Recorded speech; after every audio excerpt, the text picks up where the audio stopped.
Hello everyone. You might be familiar when in 2001, rapper Lil Uzi Vert implanted that $24 million pink diamond into the center of his forehead. Now, whether you found it iconic or outright insane, there's one thing for sure. Humans have always been obsessed with altering their bodies in unique ways, and today's trends aren't so different from ancient traditions around the world. So, today I would like to inform you about the evolution of body modification, from its ancient origins and significance to today's modern practices. Body modification has always played a meaningful role in global cultures for centuries. Though now, many people might decorate or transform their bodies for the aesthetic through, say, tattoos or piercings. However, we can still learn about their roots, recognize the meanings behind unfamiliar practices, and not only be able to appreciate the art itself, but also honor the people and years of tradition behind it. So, first, we'll explore the historic origins of how body modification came to be around the world. Then, I'll cover the cultural significance of body modification in different cultures. And finally, we'll visit the transformation of modern body modification practices and safety. Body modification has deep historical roots that date back thousands of years. Archaeological evidence shows that civilizations from centuries ago used body modification for many purposes. Here, we see a few photographed examples of scarification, piercings, and traditional tattoos. Body modification can date back to as early as around 12,000 years ago. According to the American Journal of Physical Anthropology, researchers found that the remains of a skeleton discovered in Tanzania featured evidence of wear down on the teeth, indicating that some sort of lip or cheek piercings and the practice of ablation were present. Ablation is when one's teeth are purposely removed to indicate someone as a part of a specific group.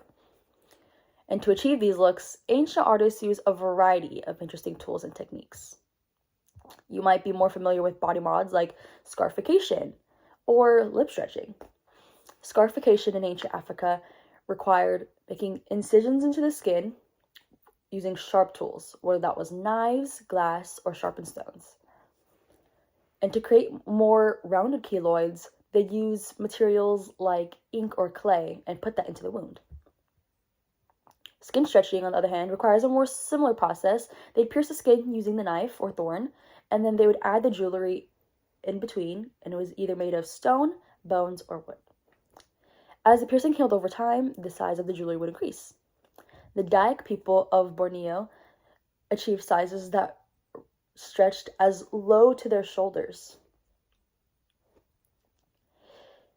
In tribes where lip piercings and stretching was more common, the largest plate, according to the Guinness Book World of World Records, measured to be 19.5 centimeters in diameter.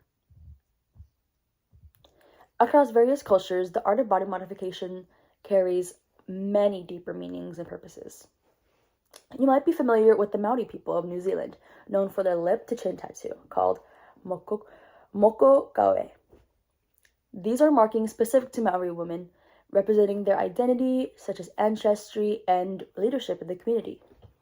Each tattoo is unique and personally suited to their story and achievements.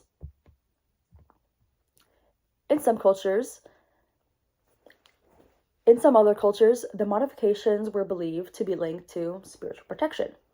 The tourism sector of Madhya Pradesh from India reported on November 2020 that certain Indian communities, like the Baiga tribe, integrated tattoo art called Gadna, an art form believed that it is the only ornament they can carry with them to the afterlife.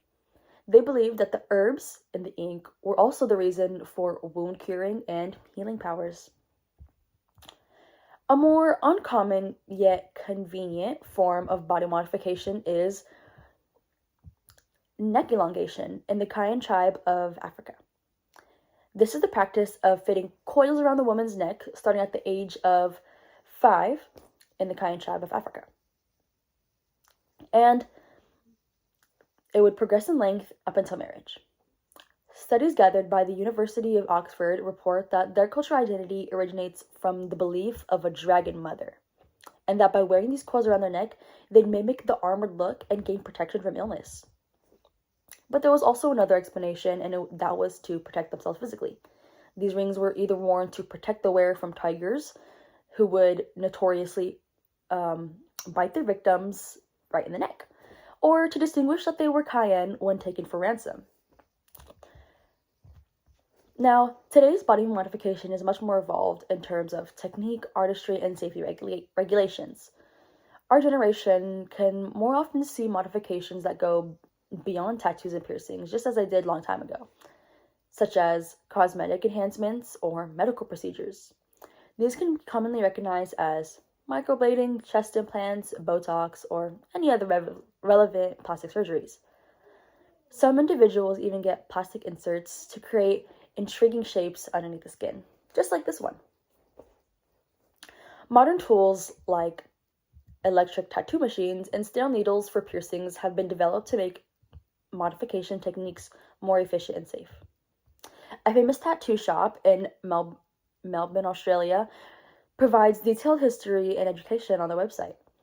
The Green Lotus tattoo informs their clients that the first motorized tattoo was created and patented by Samuel O'Reilly, a New York tattoo artist inspired by the electric pen designed by Thomas Edison in 1876. Then, by 1970, it developed into a rotary machine that used a motor to move the needle. But the more recent evolution of this machine came in 2010 with the wireless technology that made tattooing more comfortable for the artist. As modification has become more prominent and desired in recent decades, of course, health and safety have become way more widely considered. Piercing shops such as Almost Famous Body Piercing make it clear that piercings do in fact involve a breaking of the skin, which means that health risks can become way more common if sterilization is not practiced in a studio. Sterilization, of course, is the cleaning practice that is essential to preventing any kind of infection or allergy. So, today, we explored the origins of body modification and their deeper meanings within individual cultures, and how they've evolved into a variety of different practices today. From ancient traditions to today's high-tech studios, the web of body modification continues to grow, each practice having something in common. They are forms of personal identity expression. No matter how wild some might seem over others, this art form has always been a part of what makes us human.